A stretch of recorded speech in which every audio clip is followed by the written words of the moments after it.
ரஜினி நாங்கள் சந்திப்பு வெளிப்படாங்க. வெளிப்படம் இல்லாமல் ரஜினி எத்தனை பேர் சந்திக்காங்கலாம் ராஜீவ் காந்திக்கு தெரியுமா? விடுங்க.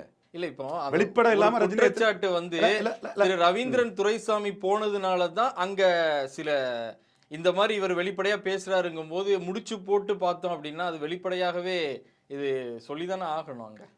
கண்டிப்பாக அண்ணன் ரஜினியை பார்த்ததும் அண்ணன் ரஜினிக்குள்ள பாசிட்டிவ் வைப்ரேஷனில் சீமான் தான் அன்னைக்கு டாப்பிக்கு, ஹாட் டாப்பிக்கு.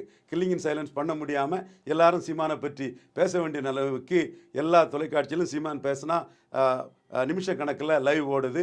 எல்லா வெப்லையும் சீமானை பற்றி பேசுகிறாங்க. சீமானை பற்றி பேசினா வியூஸ் எவனுக்கு இல்லாத அளவுக்கு பிச்சுக்கிட்டு போகுது. நீங்கள் விஜய்க்கு செய்தி தொடர்பாளர் ஒரு தம்பியும் நானும் பேசின ஒரு வியூஸில் எனக்கு வந்து 96,000 வியூஸ் போயிருக்கு. அவருக்கு 960 வியூஸ் கூட போகலை. எடுத்து பாருங்கள், நானும் உங்களுக்கு அனுப்பி விட்டுருக்குறேன். அந்த அளவுக்கு அண்ணன் ரஜினியை பார்த்ததுலேருந்து சீமானுக்கு ஸ்டேக்ஸ் எங்கேயோ உயர்ந்து போயிட்டு பிச்சுக்கிட்டு மேலே நிற்கிறாரு.